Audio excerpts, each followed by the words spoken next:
वो क्वेश्चन कराएं, उसमें समझ में आ गया आपको क्या करना था? किया ही नहीं तुमने तो कर लिया, ठीक है। देखो इस क्वेश्चन की जो लैंग्वेज है ना, ये थोड़ी कॉम्प्लिकेटेड करके क्या कर दिया, घुमा दिया उसको उन्होंने। कितना कितने में प्रेजेंट है, अब सोचेंगे तो कितना है, 30% कौन है, बेंजीन है। और लग कैसा रहा है क्वेश्चन से, CCl4 होना चाहिए 30%। तो आपको एक बात समझनी है कि वेट ऑफ C6H6 कितना है बताओ, 30 ग्राम। MW ऑफ C6H6 कितना आ जाएगा, तो देखो 72 तो आ गया और 6 आ गया, कितना हो गया 78 ग्राम मोल इनवर्स, ठीक है। वेट ऑफ CCl4 जब ये 30 ग्राम हो गया तो वो कितना हो गया 70 ग्राम।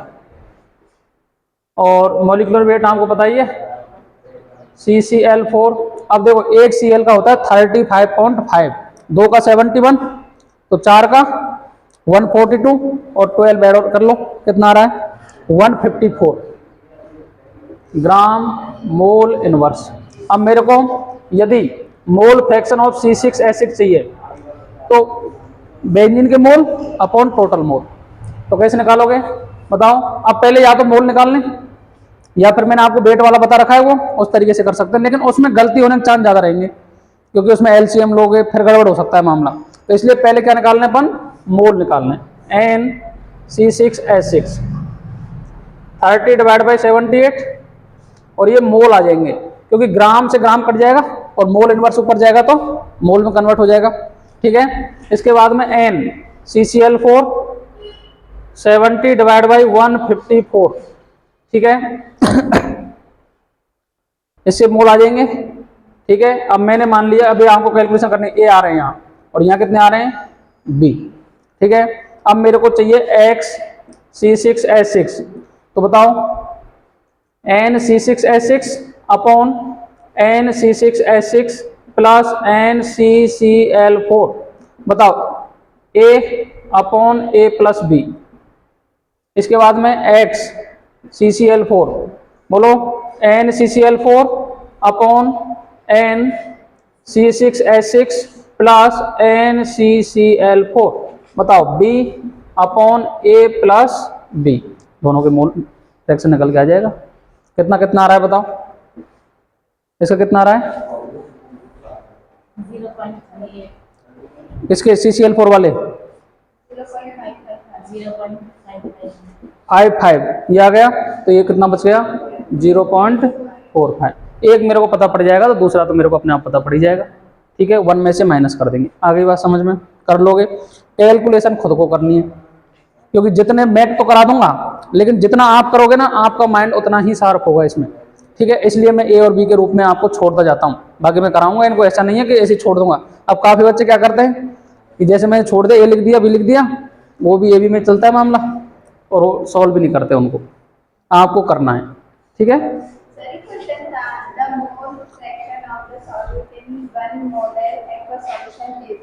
आया है उसमें नीट में आया हुआ है, मैं कराता है इनको। अभी एक बार मोललिटी पढ़ लो आप, हाँ मोलल बोला है ना उसने, तो मोलल का पता कैसे करोगे, ठीक है कर लिया। चलो अब नेक्स्ट टैग डालेगा मोलेलिटी।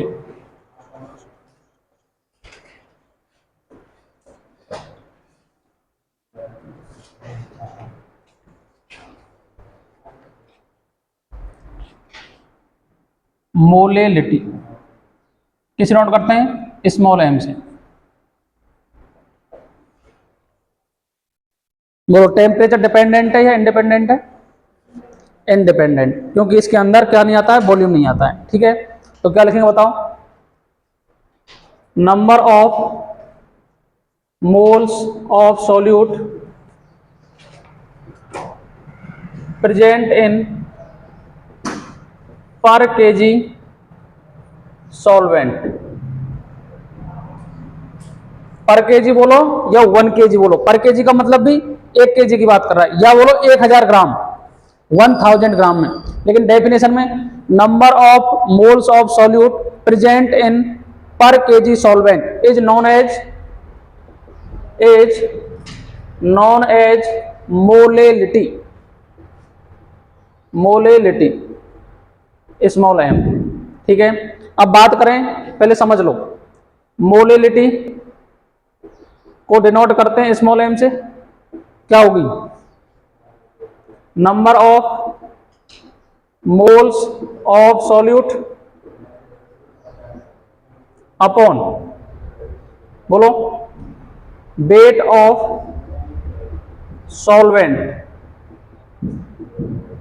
इन केजी, यही होगा। ठीक है, अब बताओ, small M equal to N upon capital W in KG, यही होगा। ठीक है, अब आप जानते हो मोल को, मोल क्या होता है, तो मोल को ओपन करेंगे तो क्या लिख सकते हो बताओ? Small M equal to W upon M W into 1 upon capital W in KG, ये आ गया। ये किसका फॉर्मूला बताओ? मोलेलिटी का। किसका है? मोलेलिटी का। अब बताओ, if weight of solvent given in gram, किस में दे रखा हो? ग्राम में।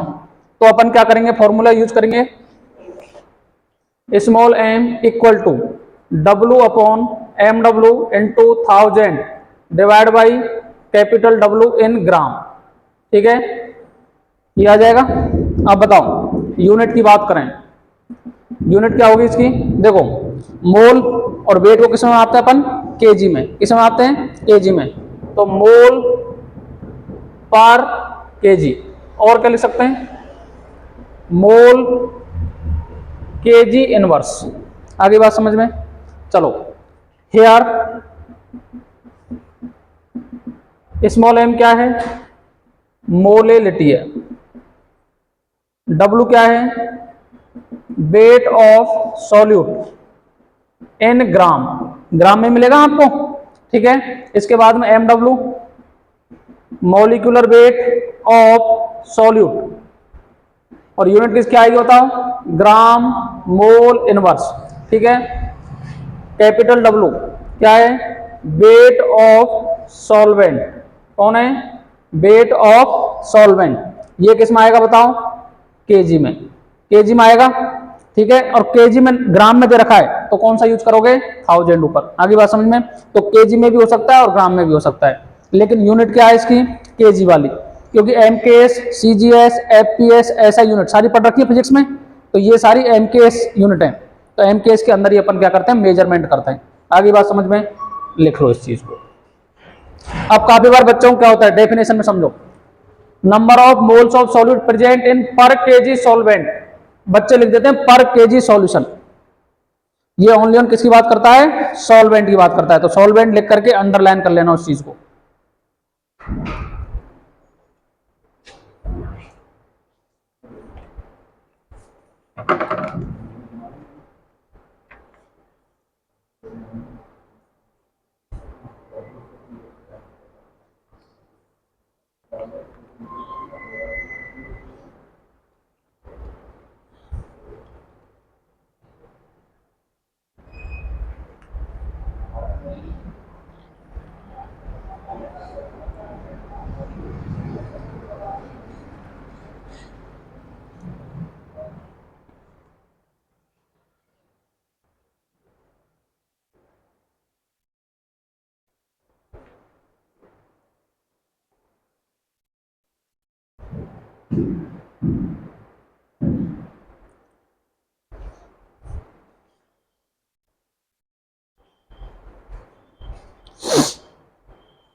अब देखो, कहीं भी आपको मोलल वर्ड यूज करेगा ना, मोलल, तो मोलल वर्ड मोलरिटी को शो करता है, ठीक है। और मोलर बोलेगा मोलर, तो मोलर किसको शो करेगा, मोलेरिटी को, ठीक है। मोलल, तो मोलल का मतलब मोलेलिटी की बात कर रहा है।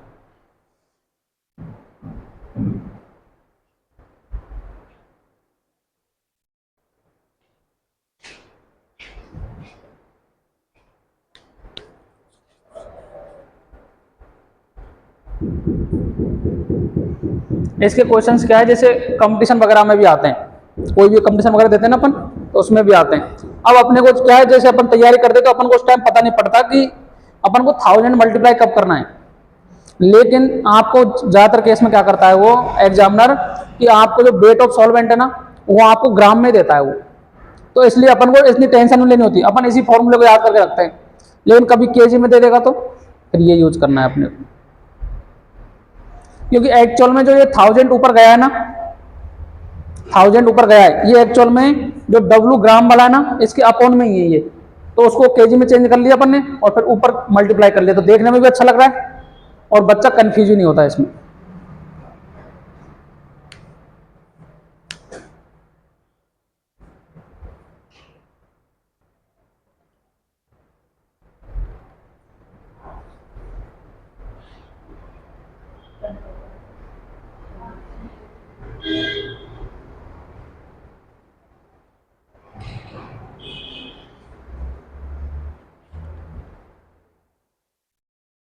अब देखो, आपको एक वर्ड है वन मोलल, लिख लिया आपने, लिखो एक बार, इसमें लिख लो नोट डाल के, note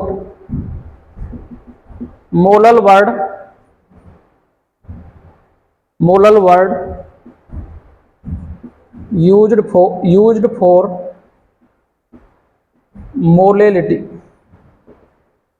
molal word used for molality.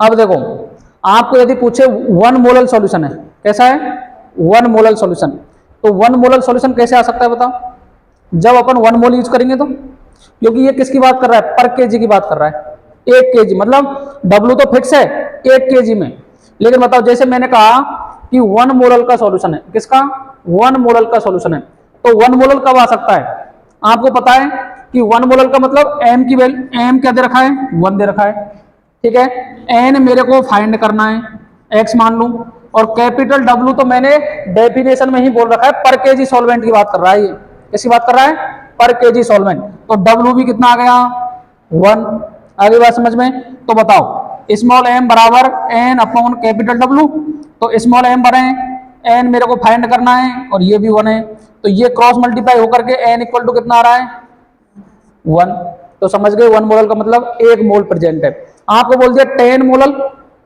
तो 10 मोल प्रेजेंट है, 20 मोलल 20 मोल, 1.5 मोलल 1.5 मोल, आगे बात समझ में, जितना कह रहा है ना उतने ही मोल की बात कर रहा है वो, आगे बात समझ में। चलो एक क्वेश्चन लिखो,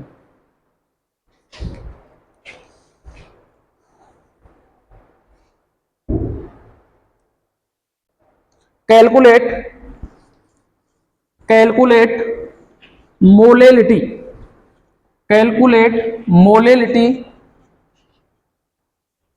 calculate molality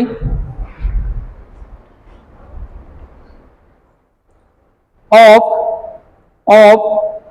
2.5 gram 2.5 gram 2.5 gram ethanoic acid, 2.5 gram of ethanoic acid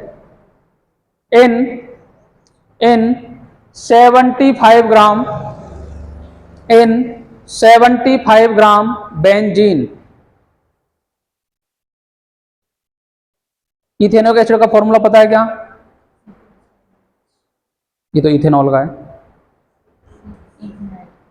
ethanoic acid, ethane का मतलब 2 कार्बन, ओ एक एसिड लगा हुआ है COOH, तो CH3COOH, अर्थात क्या बन गया ये CH3COH, ठीक है। ये इथेनोइक एसिड होता है, इसका दूसरा नाम होता है एसिटिक एसिड, क्या नाम होता है एसिटिक एसिड, तो याद रखना है अपने को। एसिटिक एसिड क्या है इसका? Common name. और इथेनोइक एसिड क्या है इसका? IUPAC name. चलो जी निकालो, कैसे निकालोगे बताओ। अब देखो, आपको कहीं भी मोल की बात नहीं कर रहा ना, यहाँ ना पूछ रहा, लेकिन मोल जब तक निकाला नहीं सकोगे ना तब तक कैसे करोगे इस क्वेश्चन को, क्योंकि इथेनोइक एसिड का मॉलिक्यूलर वेट आना चाहिए अपने को। जो तुमसे पहले वाला बैच था ना, उन्होंने 11 सही तरीके से पढ़ा नहीं, तो उनको मैंने काफी क्वेश्चंस दिए टेस्ट वगैरह में, तो वो क्या करते हैं, मॉलिक्यूलर वेट में गलती कर देते हैं। अब आंसर कहां से आएगा सही बताओ। तो मॉलिक्यूलर वेट सही तरीके से आना चाहिए आपको। चलो बताओ, कार्बन का एटॉमिक मास 12 होता है, कार और ऑक्सीजन का एक का 16, हाइड्रोजन का एक का 1, ऐड करोगे तो 60 आ रहा होगा। देखो ये एक बार करो ट्राई, फिर मैं करवाता हूं।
कितना देखा? 78 ग्राम रखा ना बेंजीन? 75 ग्राम। ठीक है, करो एक बार। Small m equal to W/mw into 1000 divide by capital W in gram. ये यूनिट देख लोगे यहाँ से, तभी जाकर के ये फॉर्मूला यूज करोगे। ठीक है, W कितना है बताओ? 2.5 ग्राम है, ये 60 हो गया, इंटू 1000 डिवाइड बाई 75, करो सॉल्व, और ये यूनिट आएगी मोल पर केजी। यूनिट लिखना ना भूलें कभी भी। काफी बार क्या होता है, जैसे जैसे हम पढ़ते थे ना, तो यूनिट में बहुत कंफ्यूजन होता है, अपने को पता ही नहीं पड़ता लास्ट तक आते आते कि ये क्या यूनिट लिखनी है। लेकिन आप सिस्टमेटिक चलोगे ना ऊपर से ही, तो आपको सारी यूनिट कट जाएंगी, और आंसर का सही आने का तरीका भी यही है। आंसर यदि आपकी सारी यूनिट कट रही है ना एक दूसरे से, और जो यूनिट है वही आएगी, तो ये समझना कि आपका आंसर भी सही आएगा।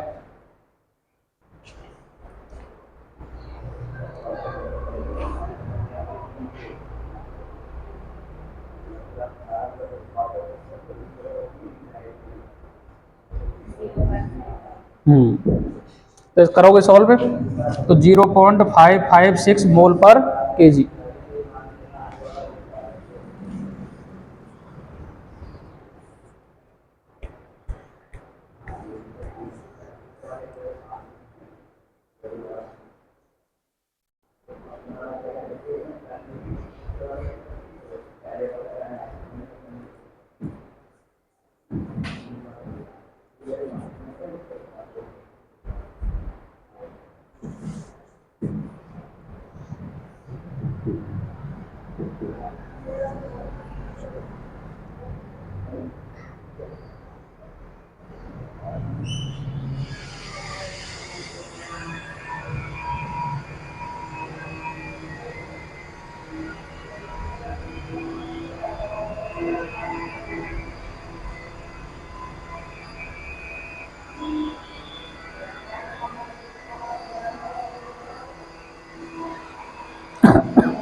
देख लिया?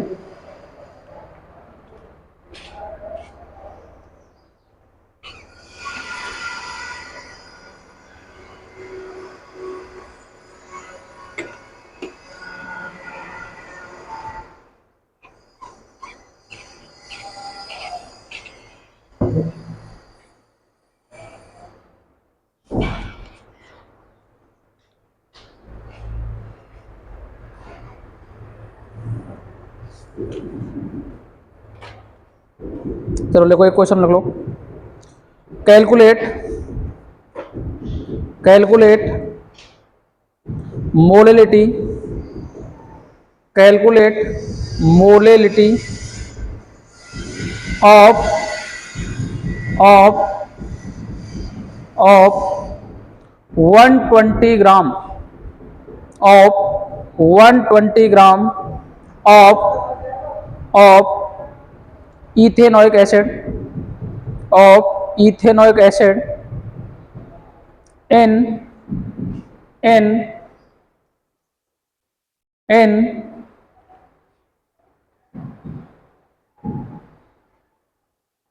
10 kg in 10 kg बेंजीन।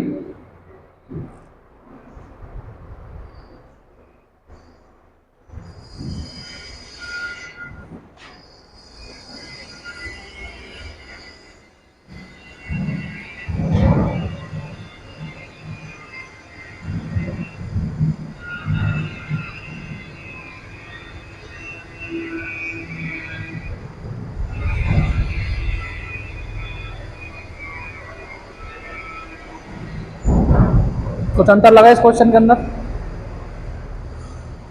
है क्या अंतर? यहाँ केजी दे रखा है आपको, आप 1000 से मल्टीप्लाई करोगे के ऊपर क्या?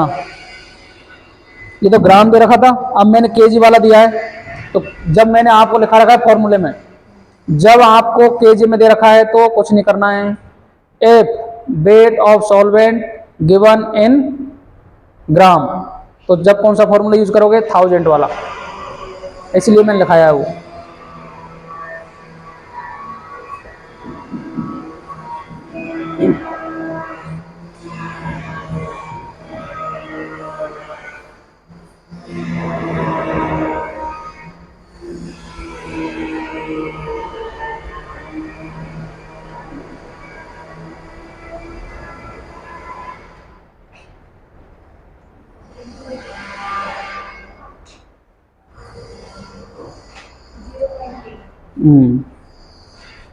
चलो देखो एक बार समझ लो, कितना दे रखा है? 120 ग्राम दे रखा है क्या ये? ठीक है, और ये कितना दे रखा है? 10 kg। यही तो अंतर किया था मैंने, ठीक है। तो small m equal to W upon MW into 1 upon capital W in kg। Gram में नहीं दे रखा तो फॉर्मूला कौन सा यूज करोगे? पहले वाला, ठीक है। बताओ W कितना है? 120 अपॉन 60 इंटू 1 अपॉन 10, ठीक है। इसको काटोगे तो 2 बार कट रहा है ये, 2/10, और 2/10 का मतलब होता है 0.2 मोल पर केजी। आगे बात समझ में? इसका क्या साइंटिफिक नोटेशन लिख सकते हैं अपन? 0.2 का कैसे आएगा बताओ? पढ़ा है scientific notation? n into 10 to power plus minus n के रूप में, तो 2 इंटू 10 टू पावर -1। आगे बात समझ में? लेकिन अपने को 12th में इतना काम है नहीं, लेकिन पेपर में देना, पेपर में काफी बार ऐसा करता है वो, ऐसे आंसर देगा आपको 2 into 10 to power -1, 2 into 10 to power +1, 2 into 10 to power -2, 2 into 10 to power +2।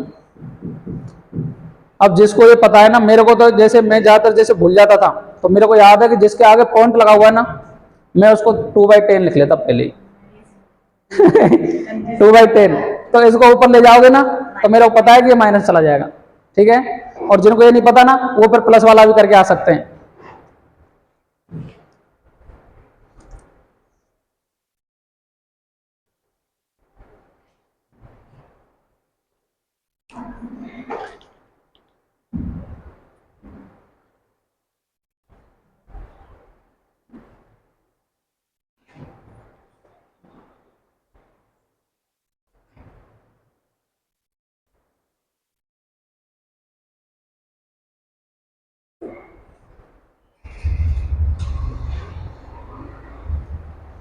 चलो अब हिमांशु ये वाला क्वेश्चन करते हैं, बताओ क्या था वो question?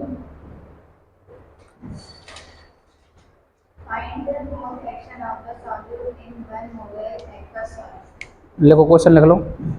Find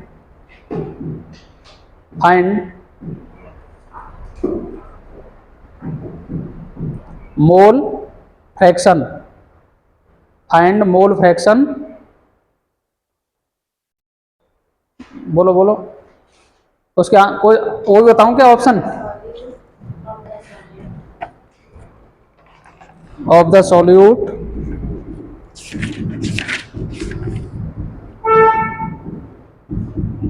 of the solute in a one small M aqueous solution, जिसके ऑप्शन है 1.77, ये ऑप्शन क्या है 1.77, 0, बी ऑप्शन है 0.0354, सी ऑप्शन है 0.0177 और डी ऑप्शन है 0.177। ये देखो 2015 में भी आया है और 2011 में भी आया है, उस टाइम AIPM भी चलता था, ठीक है। लेकिन ऐसे क्वेश्चन आने की संभावना तो है, अभी भी आ सकते हैं क्योंकि सिलेबस चेंज थोड़ी हुआ है, आ सकते हैं। चलो भाई, कर सकते हो क्या? मेरे पास तो इसके दो तरीके हैं करने के, या तो ऐसा करो, इसको अभी छोड़ दो, 4 लाइन छोड़ के, ठीक है, 4-5 लाइन छोड़ दो इसको, ताकि अपन पूरा पढ़ लेंगे ना, तो मैं आपको कुछ इंपॉर्टेंट फॉर्मूले लिखाऊंगा, मतलब वो सीधे रिलेशन वाले होंगे, ठीक है। अब 1 मोलर का मतलब समझ गए आप? देखो अभी भी करना चाहो तो कर सकते हैं इसको। कितना है? स्मॉल m बराबर 1 मोलर, यही है क्या? बोलो यही है। अब ये 1 मोलर का मतलब तो n बराबर कितना आ गया? 1 मोल आ गया क्या? कोई भी सब्सटेंस दे रखा था उसका 1 मोल। जब अपने को कुछ नहीं दे रखा है तो फिर क्या दे रखा होता है? सॉल्वेंट कौन यूज करेंगे अपन? वाटर, ठीक है। तो अब अपन को मोल निकालने वाटर के NH2O, तो W/mW, जब कुछ नहीं दे रखा होता है ना तो वाटर की डेंसिटी 1 होती है। कितनी होती है? 1। तो उसका 1000 ग्राम प्रेजेंट होता है। कितना? 1000 gram divide by 18 gram mole inverse, तो ये आता है 55.55। ये आता है क्या? उस दिन लिखा रखा था, ये याद रखना है, कभी कुछ नहीं दे रखा हो ना तो इसका मोल इतना आता है, ठीक है। अब मेरे को बताओ, आपको दोनों डाटा मिल गए। अब मेरे को x कोई भी सॉल्यूशन दे रखा है, सॉल्यूट लिख दूं, सॉल्यूट इक्वल टू 1/1 प्लस 55.55, 1/56.55, ये जाएगा, ठीक है। अब बताओ, पॉइंट को हटाया, 2 जीरो बढ़ गए के ऊपर, ठीक है। अब मेरे को इसमें भाग देना है, भाग दूंगा तो बताओ, पहले मैंने पॉइंट लगाया तो 0 बढ़ा दी, अब भाग जा रहा है कि इसमें नहीं जा रहा, ठीक है। तो मेरे को 0 बढ़ानी पड़ेगी, फिर एक लगा दी, इसके बाद भाग जा रहा है, फिर ये 0 बढ़ गई यहाँ, ठीक है। अब बताओ 5655 है ये, और ये कितना हो गया? 10,000 हो गया। कितनी बार भाग जाएगा? एक बार जाएगा, ठीक है। तो 1।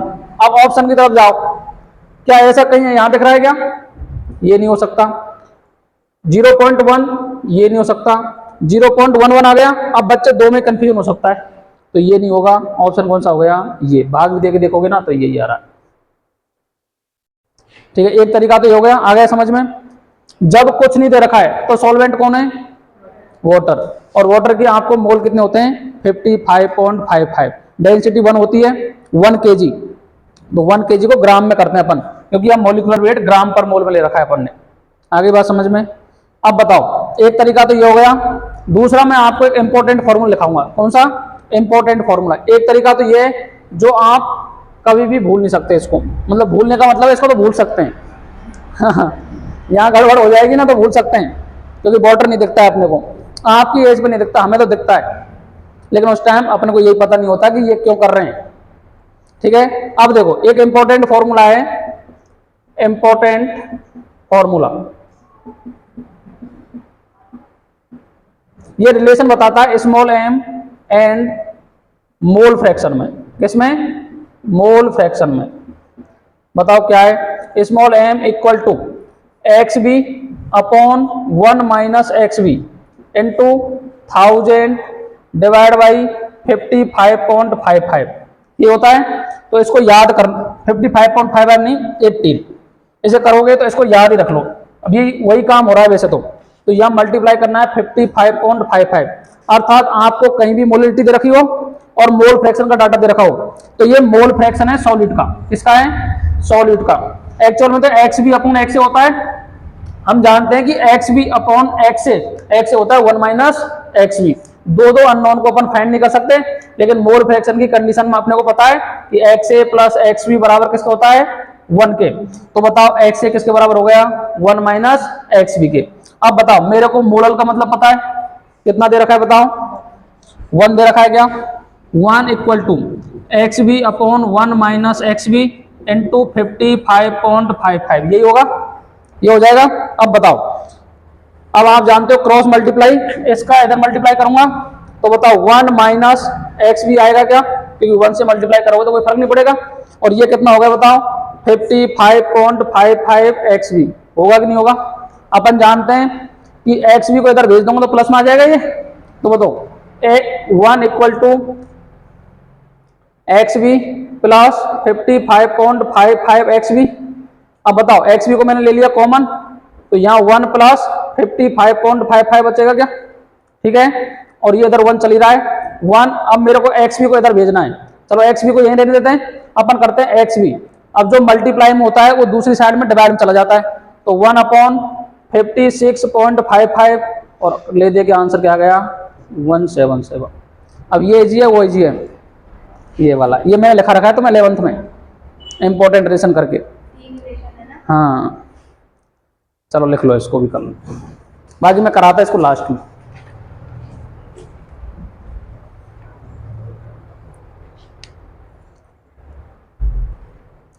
अब बच्चों ने क्या 10th पास किया है ना, अब आज उनका क्या है, मैं वैसे क्या ज़्यादातर पेरेंट्स मीटिंग में और कोई भी प्रोग्राम होते हैं ना तो उनमें क्या कम ही पार्टिसिपेट करता हूँ, क्योंकि मेरे को पता है सभी झूठ बोलते हैं वहाँ झूठ बोलते हैं, तो मैं क्या वहाँ वैसे कम बैठता हूँ।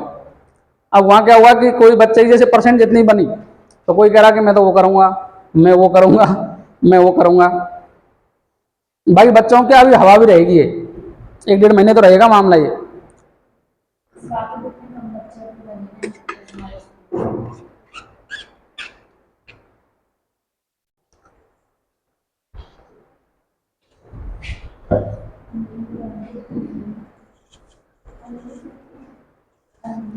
दोनों तरीके लिख लेना, ठीक है।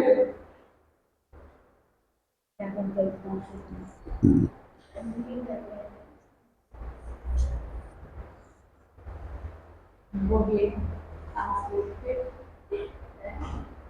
वो भी आस लगी मेरे हिसाब से करी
लिख लिए,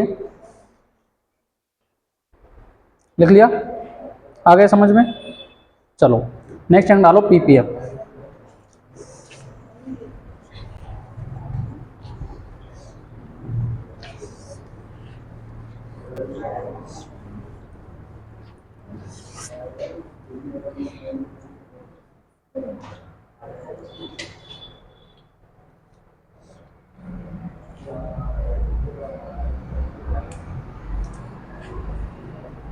पीपीएम, पीपीएम का मतलब क्या होता है?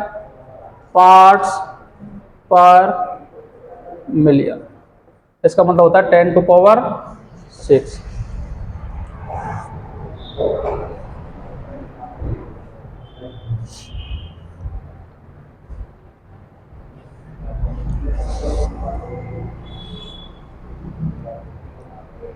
अब देखो पार्ट्स पर मिलियन का मतलब होता है 10⁶। 10⁶ का मतलब कोई भी सॉलिड प्रेजेंट होगा वो ट्रेस क्वांटिटी में प्रेजेंट होगा। ट्रेस का मतलब बहुत कम मात्रा में प्रेजेंट होगा ना, तो अपन किसका यूज करते हैं? पीपीएम का। अब बताओ 10⁶ का मतलब 1 2 3 4 5 6 10 लाख हो गए। 10 लाख में कितना प्रेजेंट होगा? जैसे आपके पास में 10 लाख रुपए, 10 लाख रुपए, और मेरे पास 1 रुपया है, तो उसका कोई वैल्यू है क्या? जैसे आपके घर में बढ़िया पैसे वाले हो आप, और आपके कोई अंकल आए और वो आपको 10 रुपये दे के गए चॉकलेट के लिए, ठीक है, कि लो चॉकलेट खा लेना। आपने क्या किया? अब आपके पास बहुत पैसा है तो उस 10 रुपये की वैल्यू है क्या? नहीं। आप क्या करोगे? 100 रुपये निकालोगे कि लो अंकल किराया वगैरह भी ले जाओ और आप अपने बच्चों को कुछ और अच्छा ले जाना। ऐसा होता है? तो वही है, 10 लाख में से कितना प्रेजेंट है सॉल्यूट, उसे बोलते हैं पार्ट्स पर मिलियन। जैसे कोई फैक्ट्री वगैरह है, फैक्ट्री वगैरह है तो अपन कोलगेट का प्रोडक्शन कर रहे हैं, तो कोलगेट के अंदर कौन कौन से आते हैं? कैल्शियम वगैरह आता है, मैग्नीशियम वगैरह कुछ कंपाउंड आते हैं इसे, तो उनका कितना प्रेजेंट है, उनके लिए अपन ये क्या यूज करते हैं? कोई समुद्र है, समुद्र के अंदर मछलियां हैं, तो समुद्र के पानी के रेस्पेक्ट में मछलियां कम है या ज्यादा होती हैं? कम होती हैं, तो कम होती है, तो उसके लिए अपन क्या यूज करते हैं? पीपीएम। और पीपीबी तो इससे भी बड़ा है, तो क्या लिखेंगे बोलो? When solute is when solute is present in trace quantity,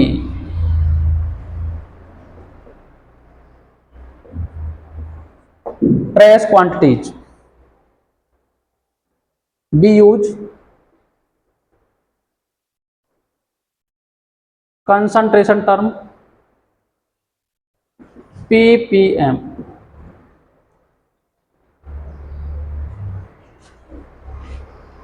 ppm equal to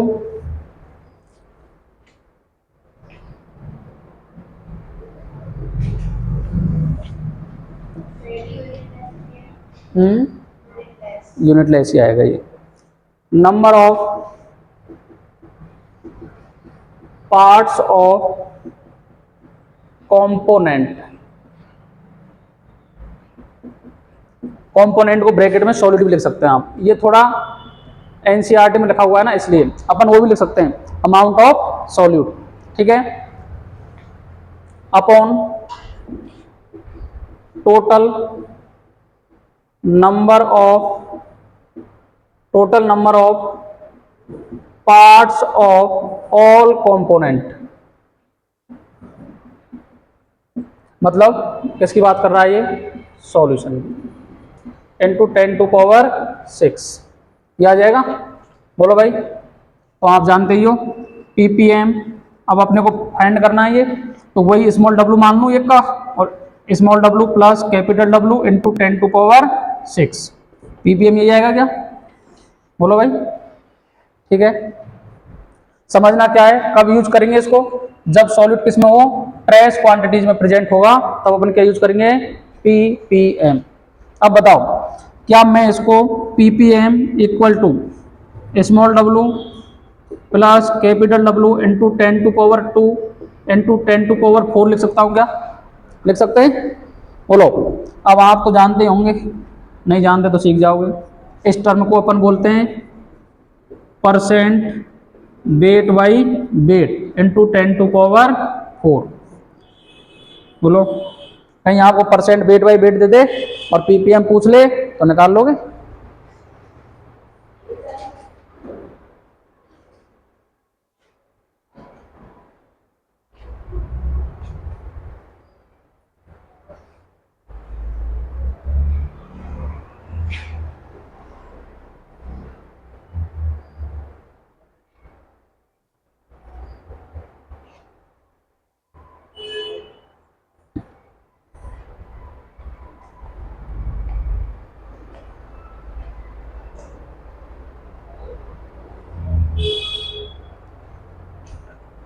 जैसे मैं ये यूट्यूब पे क्लासेस डालते हैं ना, तो मेरी क्या है, स्टूडेंट तो बहुत कम देखते हैं, जो टीचर्स हैं ना वो ज़्यादा देखते हैं इनको, वो ये देखते हैं कहाँ गलती करे ये फिर मेरे को क्या वो मैसेज भी करते हैं। जैसे अब मैं उन चीज़ों को कभी उसमें नहीं लेता, कई बार अपन से गलती हो ही जाती है। जैसे आप जब बच्चे क्लास में रहते हैं ना तब गलती नहीं होती, अब अपन अकेले पढ़ाते रहते हैं ना तो उसमें पता नहीं पड़ता क्या क्या लिखने में गलती हो जाती है। बोलने में तो सही बोल देते हैं और लिखने में फिर वो क्या है मेरे को टाइप करके कि भाई ये नहीं ऐसे नहीं, फिर अपन मानते हैं कि हाँ सही बात है वो।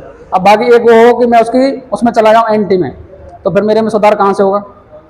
ऐसा मेरे साथ होता है ऑर्गेनिक केमिस्ट्री में, क्योंकि ऑर्गेनिक केमिस्ट्री अलग अलग ग्रुप होते हैं ना, वो अलग अलग वो शो करते हैं।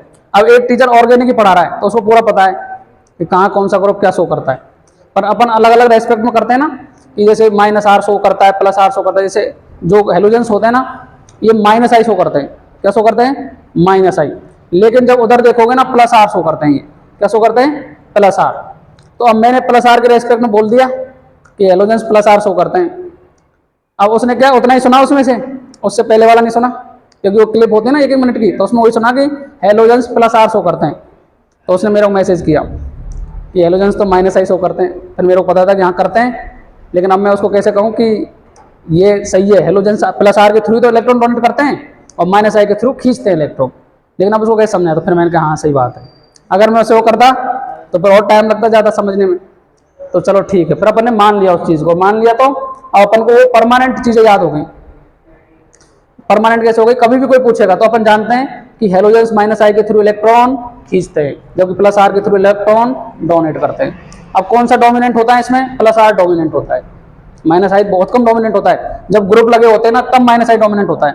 बाकी हेलोजेंस का अगर रेजोनेटिंग स्ट्रक्चर देखते हैं ना तो +R वाली ही शो करते हैं वो। आगे बात समझे, क्योंकि इलेक्ट्रॉन्स होते हैं उनके ऊपर, जिसके ऊपर देने की क्षमता होगी ना वो खींचेगा कैसे? तो खींचते तो है -I के थ्रू, लेकिन वो +R के थ्रू डोनेट भी करते हैं। तो जितनी भी इलेक्ट्रॉन रिएक्शन होती है ना वो +R के थ्रू ही शो करते हैं वो। चलो ये टॉपिक से अपन चले गए।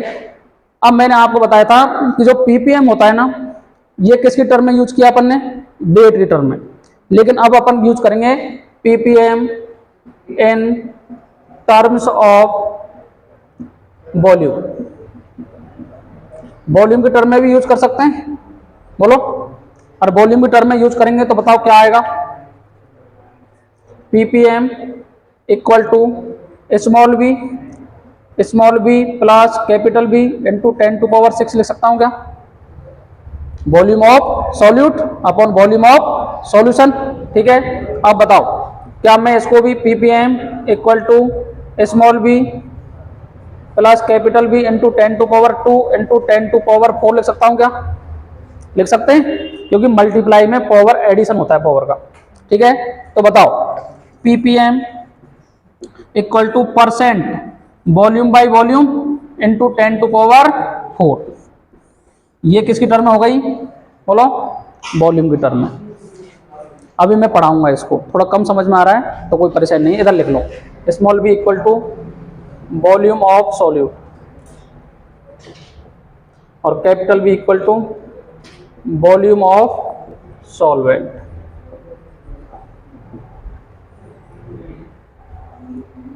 लेकिन याद रखना है पेपर में कभी भी देगा ना ये तो बोलना पड़ेगा उसको इन टर्म्स ऑफ वॉल्यूम, नहीं आप क्या मान के चलोगे? वेट।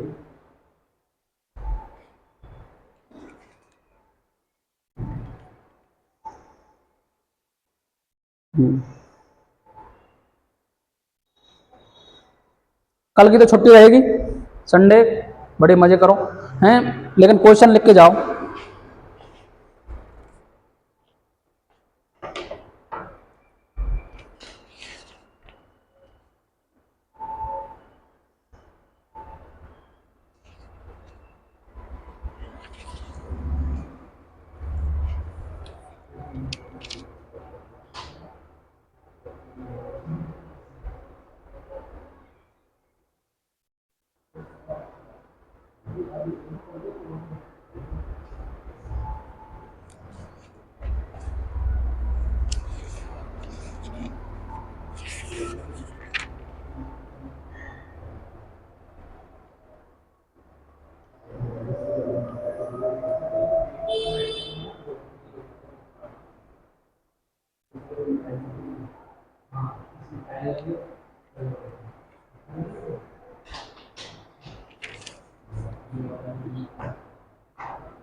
ये जो क्वेश्चन आप ये हिमांशु तूने बताया ना, ये क्वेश्चन 3 बार आया हुआ है। एक बार 2015 में, एक बार 2011 में और एक बार 2005 में। 3 बार रिपीट हुआ है, लेकिन ऑप्शन ऑप्शन अलग थे यहाँ। ऑप्शन एक में था 0.018।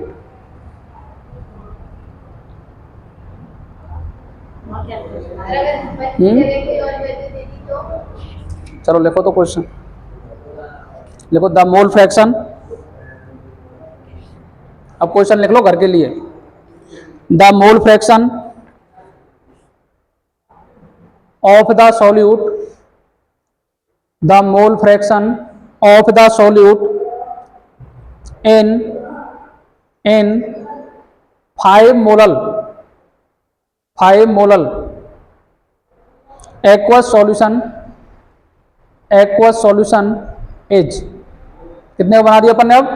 5 का। ठीक है, अब ऑप्शन मेरे को पता नहीं है, वो तो तुम्हें लाने पड़ेंगे आंसर। ठीक है, चलो नेक्स्ट क्वेश्चन लिखो। इन 1 molal solution, in 1 molar solution that contains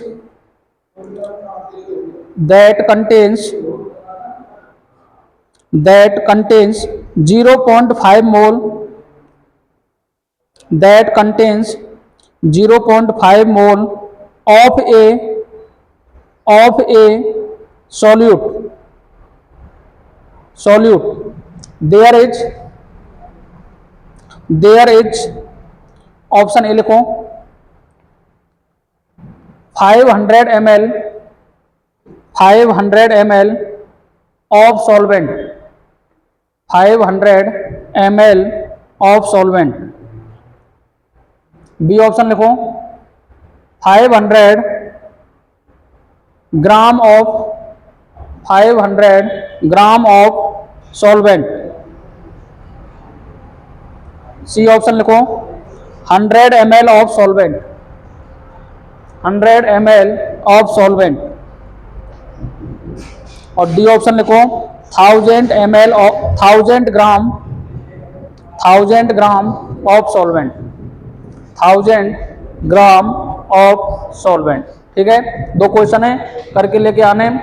ये नीट के क्वेश्चन है, ये नीट 2022 का आया हुआ क्वेश्चन है। ठीक है,